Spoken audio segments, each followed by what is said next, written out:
Golly gee, welcome ladies and gentlemen to the Strawberin0 show channel, whatever it is.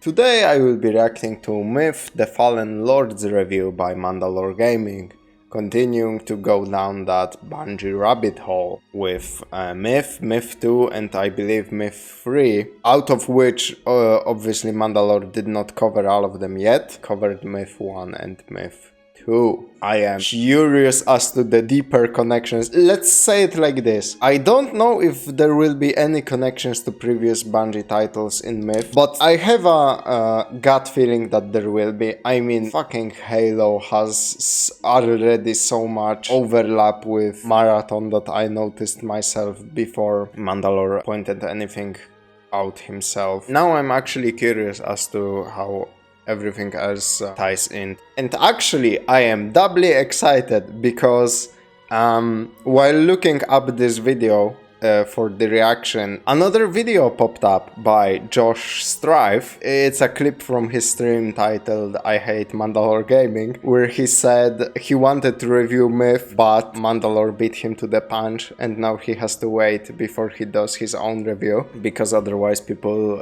will say that he copied Mandalore. And somebody in the comments of that video pointed out that they are waiting for Mandalore to continue this series by looking into Myth 3, possibly later Halo and of course Destiny. And he also mentioned Oni, which I forgot is a fucking Bungie game. Oni is one of the best character action stylish beat 'em ups or whatever you wanna fucking categorize that as. One of the better ones that I ever played. I still remember the combo system and the moves you were able to perform was fucking fantastic. Also, from what I remember, there are a lot of guns that are similar to Halo, now that I think back to it in Oni. And Oni is like 50% of a reason why I grew up to be such a fucking weeb, because it's very anime-styled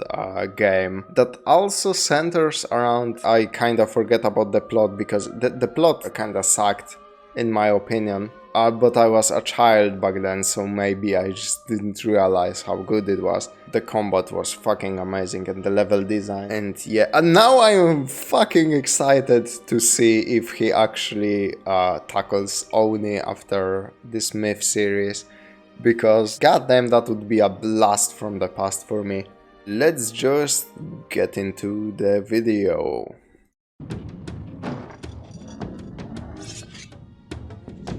Also, yeah, I was about to say, very fucking cool animated intro. I'm assuming that's in-game.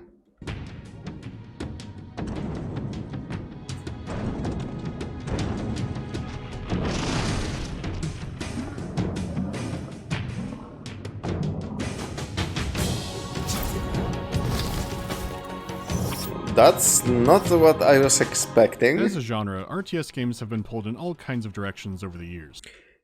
This is a real-time strategy game? I was not fucking expecting it. I was expecting either a dungeon crawler based on themes kinda like Might and Magic, or just a straight up, you know, fucking fantasy action game where, you know, third person you swing your sword, kinda like, I don't know, Gothic, for example. But I was not expecting to hear words RTS in this video.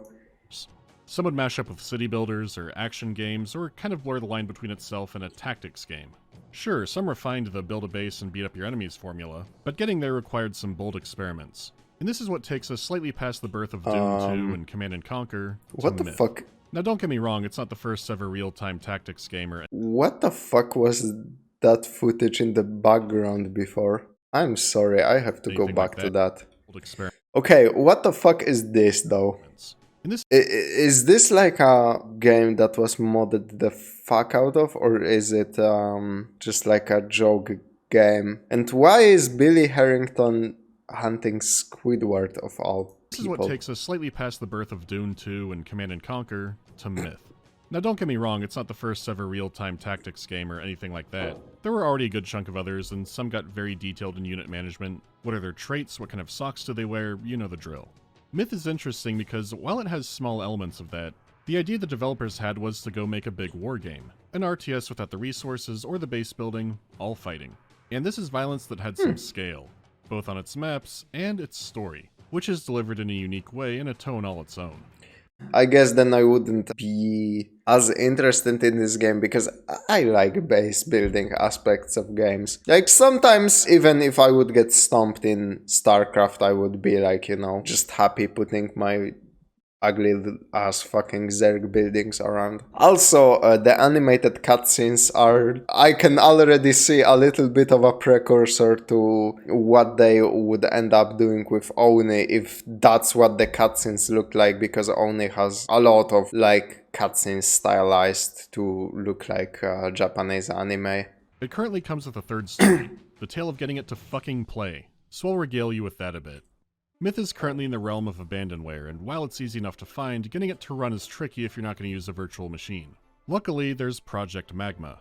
This is a fan patch that adds OpenGL rendering, fixes some things, and makes the game's map editor much more accessible. The issue is, it's still finicky, especially when I'm trying to record the game. And while adding OpenGL and proper widescreen support is great, it gives the maps and shadows some dithering issues to where it can look worse than the actual game. It's not Crysis or anything, so it's not hugely noticeable and can be fixed with a wrapper, but I was still having crashing and instability issues. I really like those low poly backgrounds, by the way. That somehow tickles my nostalgia bone. So what most people recommend is Project Magma, for Myth 2. In the early 2000s, dedicated fans recreated all of the Myth Fallen Lords levels inside of Myth 2 Soulblighter. The sequel only came out a year after the first game, so it's not a huge engine overhaul, but there are definitely noticeable differences. So, you install the Fallen levels for Myth 2 and then enable that plugin, go through the menus and turn on every The Fallen Lords option you see to make it more like the first game, play the Myth 1 or 2 tutorial and make the controls more comfortable instead of this. Yes, that's orbiting. Fix all that, realize the briefings are playing but not the animated cutscenes, which you can download as QuickTime files that Magma will play, except they're cutscenes that someone tried to remaster the interlacing out of back then, and now they're brightened to hell and lack detail and outlines. You do all of this, and the effects still aren't 100% accurate, and you could download a mod to try and get the old interface, and now the video's a cry for help. Fans have given the game a ton of love and support over the years, including fan campaigns, but just playing the game is in a Frankenstein's monster territory right now. Deciding how to play it is like going through a labyrinth. The most recommended path is fan pixel-by-pixel recreations of the first game inside the second game, with multiple options to emulate the first game, but still not perfectly. Flavor text can be inaccurate, how things can work aren't exactly the same. The authenticity versus access fight can be so strong here. There are options everywhere, so the version in this video is the one that currently most people are likely to play. It's not ideal, but now you know why things are this way. With that fun disclaimer done, here's how the story of Myth gets going. Like many games from this time, most of our backstory is in the manual. It's written from the perspective of a soldier in the Legion, and the entire game is framed this way. A lot of the information is fragmented or has ambiguous accuracy. Major events happen that you don't participate in during the game. The soldier here is writing about his 7th year of war in the North. For the past 50 years, the planet has been ravaged by an evil force called the Dark, which seems to happen a lot in these fantasy settings. But this time around, the Dark are a swarm of undead. They're led by a cryptic figure called Balor and his commanders, the Fallen Lords. The Fallen Lords were powerful spellcasters from the history of the world that Balor brought back to lead his armies. And they've been winning. A lot of the East was turned into a desert wasteland from their conquest. Several fantasy races have been wiped out, or at least lost their homeland. Even on its best day, Balor's march from the East has only been slowed down. The soldier does have some hope to reflect on because this still isn't the worst thing that happened to the world. 1,000 years ago, the world was nearly destroyed by a race called the Mircridia, which are only said to be a race of flesh-eaters too horrible to describe. Then, at the same time a mysterious comet appeared in the skies, so did the hero Connaught rise out from the east. He was not only the first human to survive them, but to beat them, imprisoning them in an artifact called the Tane. After that, Connaught rose up to be emperor and ruled over the Age of Light. Then he died of natural causes or was assassinated, it's kind of lost to time. But before he passed, he sought out powerful artifacts, destroying those he could and hiding away the ones he couldn't. Presumably to stop more apocalypse events, but now Balor is running wild. The Stronghold of Madrigal is the last free city from the Dark. It and the Forces of Light are led by powerful spellcasters called the Nine. The soldier hears a rumor that the Nine have found something that can turn the tide of the war. maybe an artifact that Connaught hid away, which you see in the opening cutscene, which is a Already the 9 and the comet passing by are possible fucking tiebacks to Marathon. God damn, that's crazy. strange art style for the material. It's sitting right between a Disney Renaissance look and a Saturday morning cartoon. I don't know, I guess I wasn't expecting a Scooby-Doo lick from the Forces of Darkness. It's not like Bible story animation bad, but it's weird. Anyhow, here's what can win the war.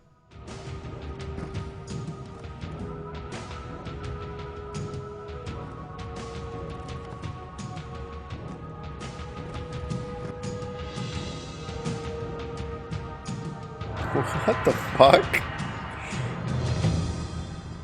Once again, Head will save the day. You campaign around what's left of the Boned World and try to stop Balor and the Fallen Lords, which does look fairly simple gameplay-wise, but boy can this game be a lot. Casualty. Let's start with the graphics. For a strategy game of its time, it's pretty impressive looking, with a giant asterisk of for a 3D game. It doesn't quite hit that level of timeless 2D sprite work that was really hitting its stride in the early 2000s. Yeah. But even though it looks comparatively barren nowadays... Again, I said that a bunch in Seth Cintach's reaction videos. Heroes of Might and Magic 2, with its sprited graphics, to me still kinda looks better than its successors. When games switched over to complete 3D graphics and full models instead of sprites, man, they were playing catch-up for years, because at the time the novelty aspect was more important to any fans of video games. We were like, oh my god, they added a new dimension to the game. But now that I look back on it, those games during the breakthrough years, they have like a quarter of the charm that sprited graphics had, and it's not nostalgia, it's honestly just sprites at the end of the sprite era looked just fucking gorgeous. Even some games today made with sprites instead of full 3D models look fucking amazing. And yeah, like I said, games with full like 3D graphics were playing catch up for a really long fucking time. They eventually did catch up and surpass a lot of games stylistically, in terms of art direction, surpassed like the best looking sprite games. So like, it's a done deal. 3D graphics are objectively better, but back then there was an argument. Like, it was a serious choice to make, because it could end up making your game just look worse than it could with sprites. There's still a lot I find visually appealing about it. Granted, some effects are additions from the Myth 2 engine, like water reflections, but most of what's great was there from the beginning. The art direction for the units is great, and they really pop against the landscape. Even as things get busy when you duke it out with Yeah, like I said, they pop because the backgrounds are so low poly. I kinda love it, and yeah, I agree. Those models look cool. Stay readable.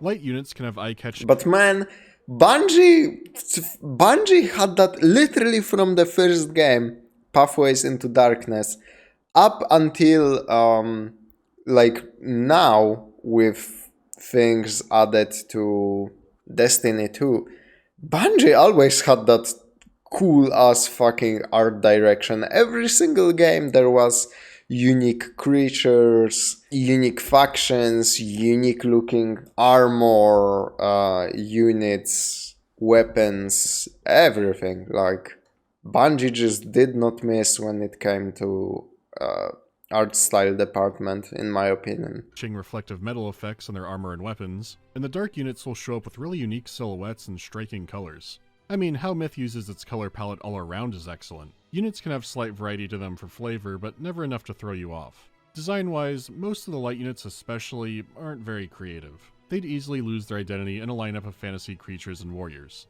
However, their brightly colored designs and good animation work do make them fun to watch, especially when the battles really get going. Myth showcases a decent amount of physics in it.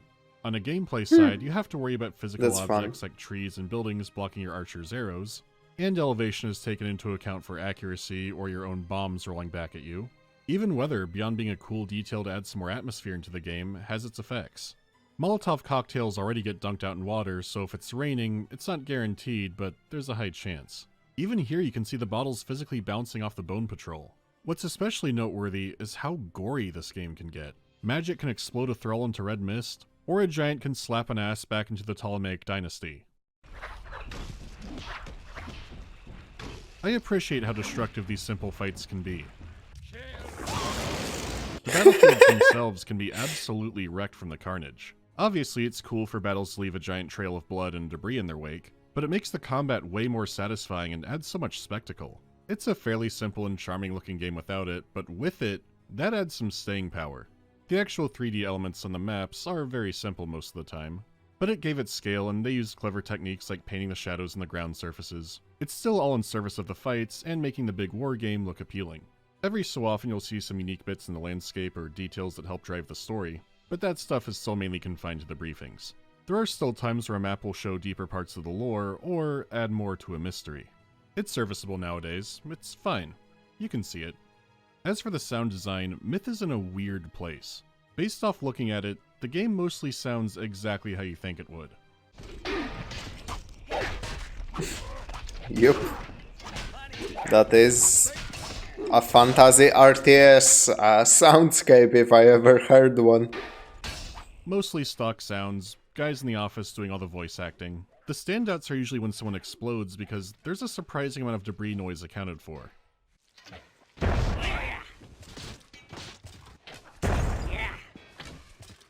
What definitely sticks out is there's no music. Missions could have a lot of ambient sound, but that's all you're getting. Man, what the fuck was Bungie going on about? They had this fucking whole no soundtrack era of making games. That's so weird. Also, that topic was fully explored in previous Mandalore reactions to Marathon 2 and Infinity. Yeah, having no soundtrack in your game just makes it worse. 100%. There is no exception to that rule, I think.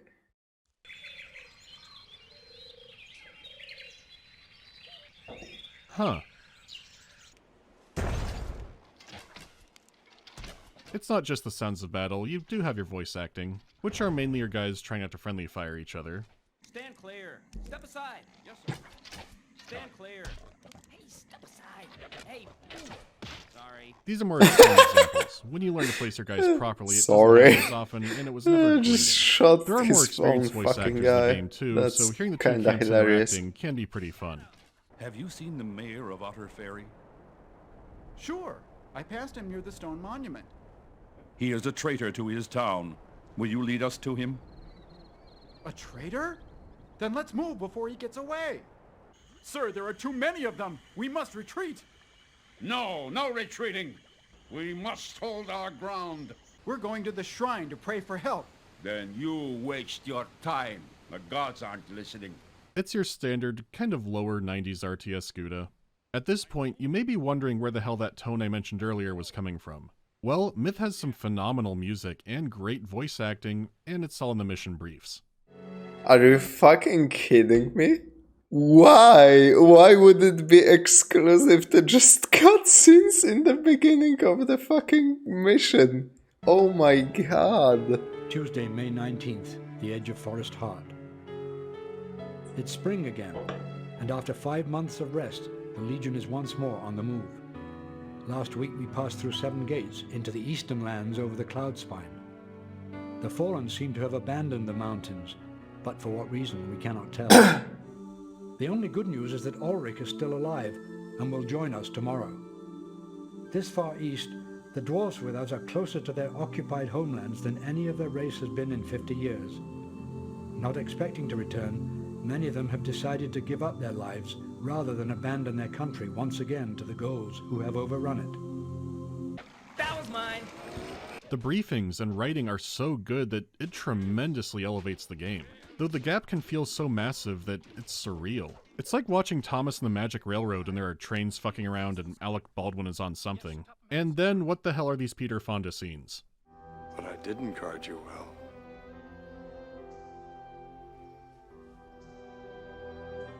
I just don't seem to understand about...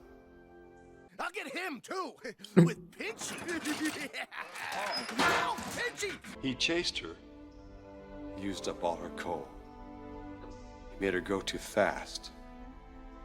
And then he crashed her. Good God. And yeah, Bro, I never realized Thomas the Tank Engine went this hard. I never watched it when I was younger, so holy fuck, what the hell? this effect wouldn't have been nearly as jarring back then. Between the gore, the mood of some levels, and just how the missions are structured, they were doing their best with what they had and having fun with it. Time does march on though. The contrasts can be awkward now, but they did a lot then to make it work that I can appreciate.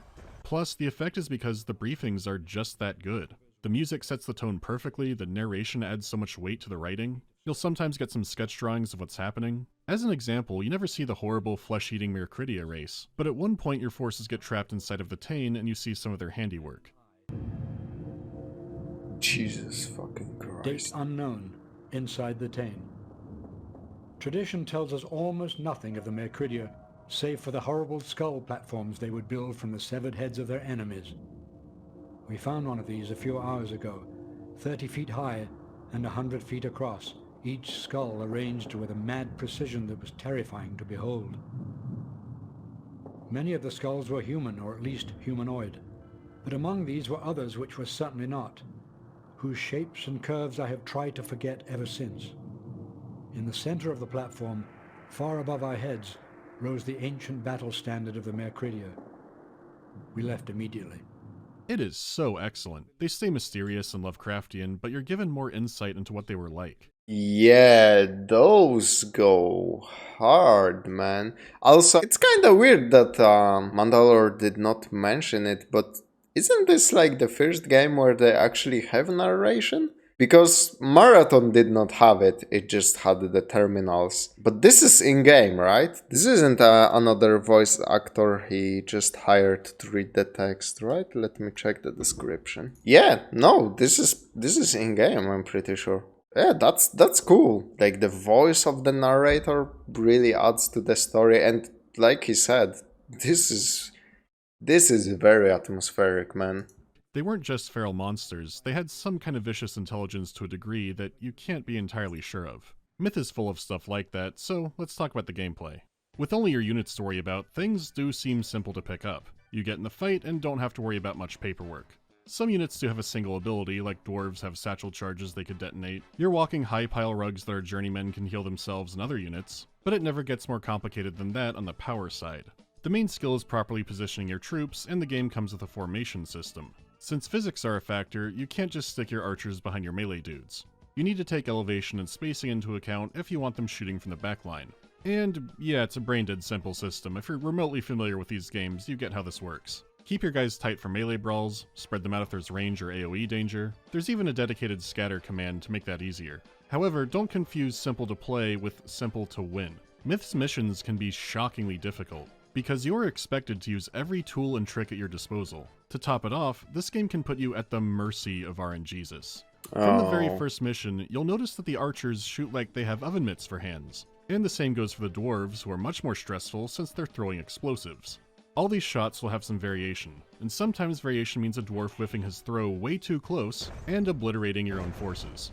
The good news is that units can become more accurate and efficient, it's just they have to rack up some kills first. Once a unit has some kills racked up, life becomes better, but it can be a hard road to get there. Some people could probably play this and go, oh, it makes combat unpredictable and exciting, but no, I mostly find this frustrating as hell. To make it worse, they toned down this aspect big time in Myth 2, and one of the TFL options is to keep the old accuracy. The issue is the campaign was designed around it, and you don't get the effect in some sections if you change it. The frustration wasn't bad enough that I wanted to skip it entirely, but I could not believe some of the whiffs I saw. Especially early on, like in the Hunt the Zombies mission.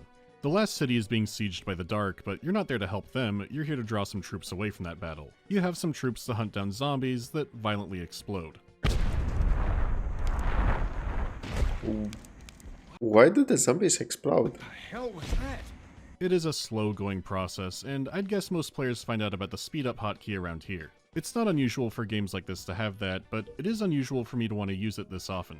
It's not the kind of thing that's smart to use in a battle or set to too high of a speed, but the maps can be so long with the travel times, or you're waiting on your archers to get hits.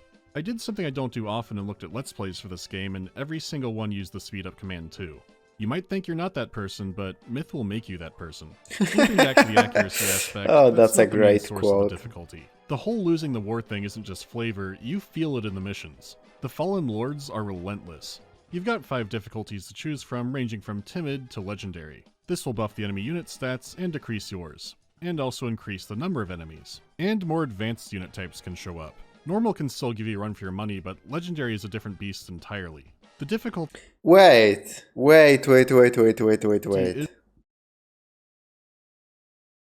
The difficulties are normal, heroic, and legendary. I just realized that. God damn. I'm assuming I don't actually know if Marathon actually had difficulty selection. But I wonder if they kept it. I also don't remember if Oni has difficulties. But that's kinda cool that those 3 kinda became like their own, you know, like trademark difficulties, because Halo is really known for that legendary difficulty, you know. Just like Devil May Cry has Dante Must Die as one of the highest difficulty levels. That's cool. That's cool. and also increase the number of enemies. And more advanced unit types can show up. Normal can still give you a run for your money, but Legendary is a different beast entirely. The difficulty is appropriate for the story, so I'm going to talk about the two hand in hand from here on out. That's a dead dummy. Like I said, you're not at the siege of the last city, instead hunting zombies, and you will never fight at or see the last city. You won't see many major events, but we'll hear the soldier learn about them. The George Romero laser tag was a ploy to remove some of the dark from the attack on the city. It does work, but the attackers were led by one of the Fallen Lords, Shiver.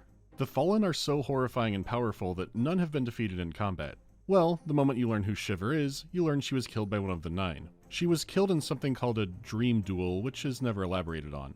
I guess that's not entirely true. Right before the second game came out, a comic was released called Tales from Myth. It has 4 short stories from the setting by different artists, and one includes the dream duel. Finally, no more imagining it. Let's see.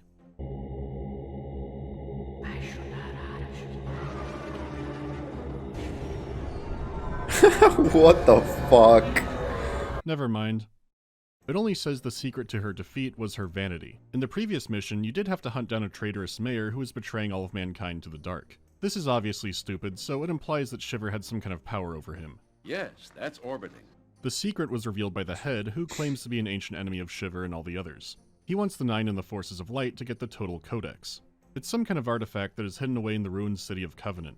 For that mission, only your single journeyman can pick up the Codex, so if he dies, it's mission over.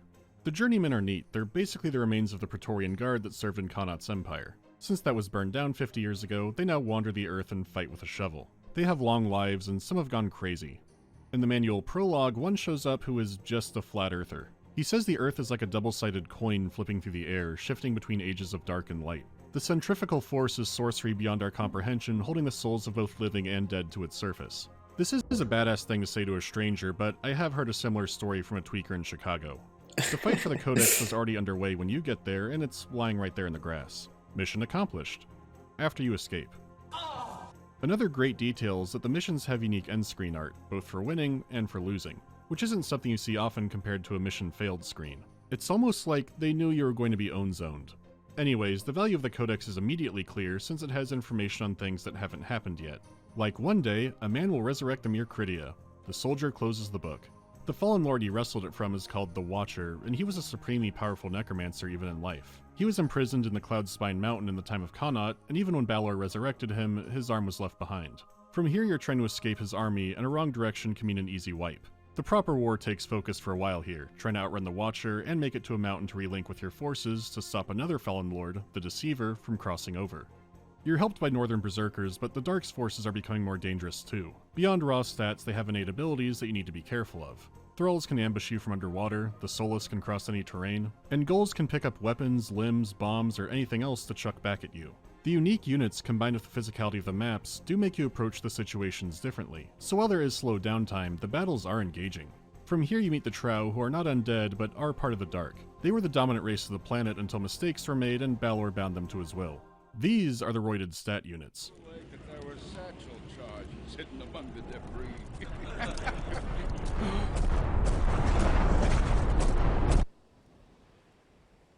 Try to avoid the trow. Capturing the mountain isn't a pure victory. The head has declared that Ulrich, one of the 9 leading the other forces, has been captured and his army decimated. You'll need to rescue him over a series of 2 missions with a squad of hero units. You could think it'd be something like a Command and Conquer hero mission where you're there to sneak around but feel powerful. No. This mission is maybe the most representative of the game. You need to play as tactically and carefully as possible, using all the abilities your units have. No one is allowed to die, and even on normal, you'll be facing down triple-digit enemies. These are not superheroes, they're marginally better than your regulars. You have to use positioning to your advantage, try to fight the enemy in choke points, use traps. This is the essence of the game boiled down to what might feel like cheesing in another game is what you're expected to do here. You can easily make a mistake and lose, but you can save any time, and the story is compelling enough to keep going. I mean, if the game is as simple as Mandalore is presenting it, it definitely needed some of that practicality to make it, you know, more fresh over the course of the entire campaign, so... The act of getting new soldiers also gives you new little quotes about the setting. They're fragmented like the journal, but sound more interesting and start to come together the more you play the game. Though, in more engine fun, sometimes you get a Myth 2 quote by mistake. Again, Frankenstein. You'll get a rarely used unit like Forest Giants, click on one and read, "When asked of the source of their animosity towards the trow, all were silent. After a time, the eldest among them looked down and seemed to weep. It was they who poisoned the soul of iron." Yeah, I'll keep playing to read stuff like that and watch the giants pulverize their enemies. It keeps the right aspects vague or implies connections, but is still straightforward enough to tell a good story. If it was all cryptic or nonsense, I wouldn't feel invested. You do free Ulrich from the ethereal Vitamix, and the dark continue to pursue you. The 9 were wondering how Ulrich was captured in the first place, and why the head sent him over the mountain. After Ulrich gets more lucid from his post-torture period, he says the head sent him over to find an invincible suit of armor. He also says that he thinks the head is full of shit. It claims to have been a great friend and advisor to Connaught, but also claims that it lost its body fighting Balor, a difference of at least 1,000 years. The alibis are not adding up, and waiting in the desert is one of the Deceiver's lieutenants, a Shade. Ah, Sinis. I thought you died when Mazarin collapsed the Shrine of Nyx upon you. Indeed, Ulrich. Then I'll wager that you thought you'd see the last of me. I have seen the last of you. Absolutely killer line. This is why you keep going. You also get to see firsthand the power of dream magic. The Legion is then sent out to look for the Watcher's arm. The narrator is not sure why the 9 want this or why they even know where it is, but you can guess. A complication is that the Deceiver has already been looking for the arm. The Fallen Lords are bound to help Balor, but not each other, and some of their rivalries are ancient. If only he had a talking head and magic book to geolocate that thing. But even they couldn't predict a volcanic eruption. One of the 9 is killed by an ambush from the Watcher, and the eruption has melted the snow on the mountains, letting the Deceiver move through. The Legion now has to hold off against the Deceiver's undead, and the troops that he's turned to the dark. You're now cut off from the west, and the victory screen isn't too triumphant. Then comes a huge relief when the narrator gets news that the Deceiver and the Watcher are now fighting. With the distraction, your forces can sneak through the carnage and escape. Like the hero mission, you might think it's a fun third-party battle where you get to mulch both sides. Absolutely not. You are trying to avoid columns of enemy forces that are on the way to eviscerate each other. The more you can stay out of the fight to get to the escape point, the better. Even when the enemy is infighting, the numbers are so overwhelming that it doesn't matter for you.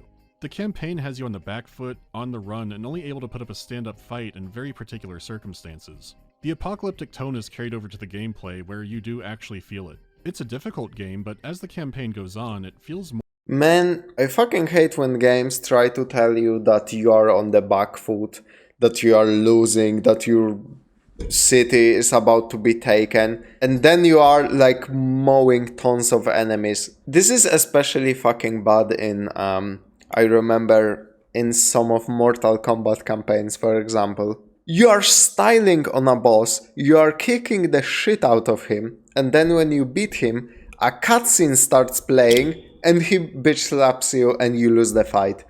That is so tonally, like that is not what is happening in the gameplay. Why don't more developers care about matching the gameplay to the story? It adds so much in terms of atmosphere and, like, you know, you connecting with the game. If the world around you is oppressive and hard to live in, you should get limited resources. The game should be a little bit harder, and you should feel that, you know, despair. I hate when games pull that shit when they are so, what is it called? There is a certain phrase to describe that. I guess like tonal dissonance, something along those lines is the best I can think up right now, but let's get back into the video. More and more earned. They're not pumping up numbers just to inflate your time playing, it is for the tone. By the way, escape point means killing another shade with no Ulrich to help you.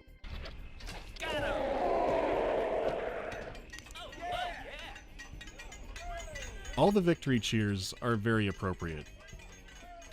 After that is where you recruit the giants with the help of 2 of the 9 personally. It almost feels like a joke, like this would be the turning point with the Ents in Lord of the Rings. You're winning, and then a fallen lord named Soulblighter personally shows up and teleports your entire army. He's been a busy man and rediscovered the Tane artifact, the interdimensional prison that fits in the palm of your hand.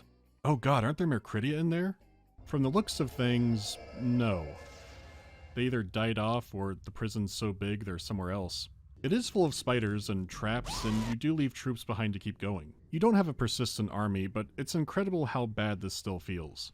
One of the 9 figures out to escape the Tane, but it destroys it, along with himself, the other member of the 9, and thousands of men trapped inside still. Truly a taint of a Tane with only your survivors and that Mercuridia battle standard as a prize. Though you spent days trapped, for Soulblighter it was only a second or two and the Tane appeared to instantly shatter, and he took off. You get word from the main force and it's dire. What's left of the 9 accused the head of double-crossing them, and not all of the troops agreed. A civil war erupted, and thousands of troops were killed along with some more of the 9, which the narrator is now wondering if he should call the 3. Ulrich has joined the Legion instead of joining up with the main force. There's a side story here about the dwarves launching a suicidal attack against the ghouls occupying their bombed-out homeland. It starts off with a single sneaky dwarf who can call in reinforcements, but call them in carefully. By exiting the level through a cave, you can access a secret second dwarf mission. The squad is going to take down one of the ghouls' idols, and man, this is a tricky one. It's definitely the king of accuracy frustration missions, but at least it is optional. Since it's a secret mission, it's also framed in a fun way where it's just a rumor that the narrator isn't even sure is true. It's worth it though, because fuck them and their rock. Back on track, Ulrich says the western lands have fallen, the last city will be destroyed, and there is no hope for them. He did learn in captivity that the fallen lords are bound to Balor in such a direct way that if Balor were killed, they'd lose their powers and the undead armies would collapse. While the world burns, the Legion will set out to assassinate Balor and give life a chance. You collect an ancient bow, and this is where the purpose of the Watcher's arm is revealed. The bone in his arm has been whittled down into arrows. A secondary force did nail him with them, which turned him back to stone. But the force was wiped out before they could deliver the killing blow and shatter him, which means you going in spending more men and time to properly obliterate the Watcher. You move deeper into the east, and the enemy forces are increasing while yours are dwindling. Balor didn't need to commit all of his soldiers to the western fight, there are still plenty here. The comet has reappeared in the sky, growing brighter, and Ulrich says the last city has been destroyed. The barely over 2,000 soldiers here are all that's left of the light.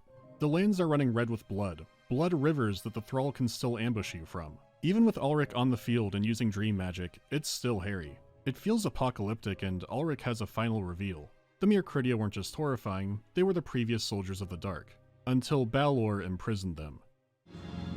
Ulrich says Connaught and Balor are 2 different names for the same person. I think 4 months in the desert addled his mind. How could the greatest hero of the Wind Age, the king of Mjolnir during its golden age, become the greatest evil of our time? It's a great twist that raises a lot of questions, but a lot more falls into place. The head was shifty, but now his story can easily be true. Connaught or Balor wanting to hide or destroy artifacts has some possible motivations now. Is the comet a symbol of something, or the cause? Is it the source of some kind of magic, and why is magic related to dreams? There's not much time to ponder it, since Ulrich has a plan to draw out Balor. By raising the Mercuridia battle standard outside his fortress, he thinks this will piss him off enough that he'll personally come out to destroy it. With that will come a chance to strike him. The plan is put into motion, and it works. Balor comes out in his bright white paladin armor. If you have any unit between him and the banner, he will kill it harder than I've seen most things in a game die. Casualty. Holy shit, I love video games. Where did you find that accursed thing, Ulrich? And what madness made you raise it here? As a lesson in humility, Balor. Then I have a lesson for you as well. Casualties. Balor is so powerful. He sends waves of minions to whittle you down, but unlike other boss fights where you've chunked their health or they're hiding, This comes across as Balor toying with you and getting revenge for making him see that banner. Even now, the Dark Lord is harrowed seeing anything reminding him of the Mircridia. The rest of your legion has been destroyed, Alric. What more can you do with this handful of men? Join me or die, Alric. You cannot hope to win this battle. I do not need to win the battle, Balor. Only to kill you. Finally, you get Ulrich close enough to immobilize him. Kill him! Kill him! Yes! The Dark Lord is defeated by a swarm of berserkers.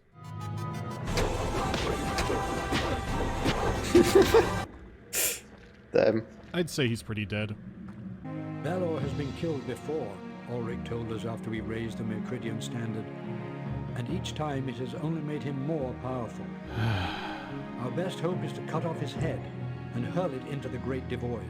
Oh yeah, the Great Devoid. You remember the Great Devoid, right?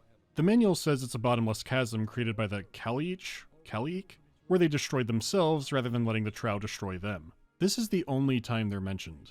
So you teleport into rolling green hills and pick a dwarf to carry Balor's head. It's a strangely peaceful area, and bloodying it up does feel weird. But when you fight through and finally see the Great Devoid, it sounds like nothing else in the game. That scream roar, I know I've heard something similar before. For being a big bottomless pit, it sure is noisy down there. That race could have destroyed themselves like the story said, but could there have been something underneath the explosion? Whatever it is, Soulblighter awaits.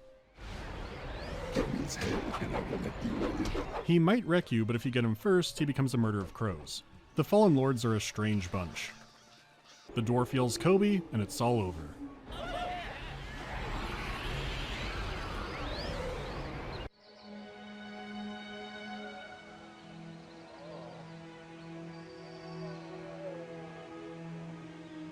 We did it! We saved the world! You know how hard it is to strangle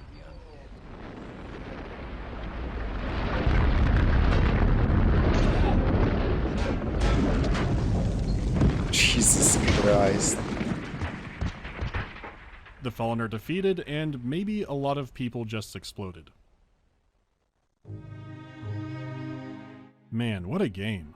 Gameplay-wise, I'd say it hasn't aged as well as other strategy games from this period, but it does so much right to stay pretty compelling anyways. The ending does leave a lot of mysteries open, but it's still a satisfying conclusion to the war. The Dark were defeated at the cost of near everything, with less than 30 survivors in the Legion. The evil was defeated, but it's still bittersweet. Myth is such a fascinating game. It is stiff and simple and kind of stitched together nowadays. There's still a somewhat active multiplayer community, but more the kind of thing organized on Discord and mainly using Myth 2. It's good the sequel only came out about a year later because a lot was left unanswered, and some are addressed in the sequel. How is Connaught now Balor? How did he go from destroying the Dark to leading it? Who or what is the head? What is the significance of the comet? Why is Balor utterly destroyed by chucking his head into a big hole that's emanating eldritch noises? Is Bigfoot or the Iowa Stickman down there? Well, it's difficult to say. This isn't the kind of thing I want to lose my mind over, this is still just an overview, but we'll see where the pathways lead us in Myth 2. Casualty. It'll be familiar. Like, I'm already, the theories are already flooding my mind, but I'm assuming Mandalore goes into more detail in like his Myth 2 review, so I will hold out until then. But I have a feeling there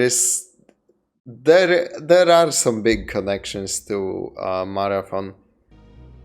Video game will I never finish no matter how hard I try. I still have not properly beaten a Borderlands game, and I don't think it's gonna happen.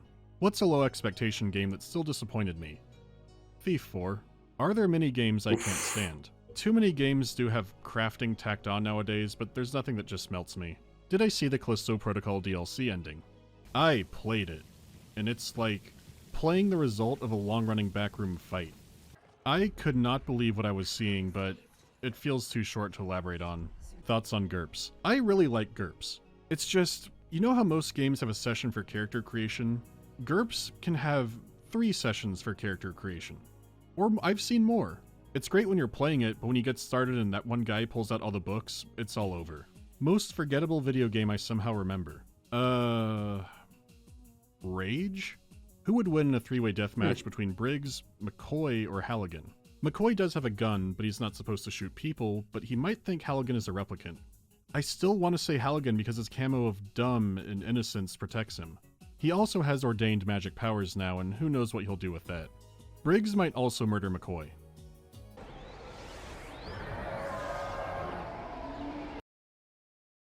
Yeah, I'm just very fucking interested in seeing Myth to Soul Blighter now, so we'll probably get soon on that.